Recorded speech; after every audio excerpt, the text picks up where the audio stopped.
আপনাদের সকলকেই স্বাগত ধর্মকথা ইউটিউব চ্যানেলের পক্ষ থেকে। দেখুন বাবা তার ভক্তকে কিভাবে দুঃখ কষ্ট থেকে মুক্তির পথ দেখিয়েছিলেন এবং নিঃসন্তানকে কিভাবে সন্তান প্রদান করেছিলেন। একদিন বিদ্যারত্ন নামে এক ভক্ত বাবার বার্দির আশ্রমে এসে উপস্থিত হলেন। বিদ্যারত্নের মনে একটি গোপন ইচ্ছা ছিল।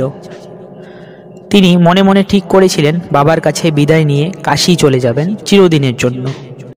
বাবার ঘরের কাছে আসতেই বাবা ভিতর থেকে বলে উঠলেন, হ্যাঁ রে বিদ্যারত্ন, শেষে মনের দুঃখে কাশীবাসী হতে চলেছিস? বিদ্যারত্ন আশ্চর্য হয়ে গেলেন। আমি তো কিছুই মুখ ফুটে বলিনি। এই সর্বজ্ঞ অন্তর্যামী মহাপুরুষের তাহলে কিছুই অজানা নেই? তিনি বাবাকে বললেন, আগামী মাসেই চলে যাব ঠিক করেছি। আপনার কি অভিমত তা জানতে এসেছি। বাবা লোকনাথ বললেন, বিদ্যারত্ন, এ মাসে তোর মেয়ের বিয়ে দিয়ে আসছে মাসে চলে যাবি, এই তো তোর মনের ইচ্ছা, তাই তো? হ্যাঁ রে, তোর পুত্র সন্তান নেই বলেই কি তোর এই অভিলাষ? তাই তোর মনে দুঃখ?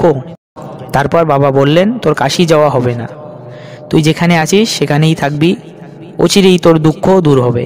আমিই তোর ঘরে ছেলে হয়ে জন্ম নেব। এবারে আরও অনেক বিস্ময়ে হতবাক হয়ে গেলেন বিদ্যারত্ন। কারণ বাবা তার মনের গভীর গোপন দুঃখের কথাও জানতে পেরেছেন। শুধু তাই নয়, তিনি সেই স্থায়ী দুঃখের নিবারণ করেছেন তার কৃপা শক্তি দ্বারা। আমাদের বাবা লোকনাথ এমনই সন্তানের বুকের মাঝে লুকিয়ে থাকা গোপন ব্যথা কষ্টের কথা তাকে না জানালেও তিনি ঠিকই বুঝতে পারেন এবং সেই কষ্ট মুছে দেন পরম আদরে।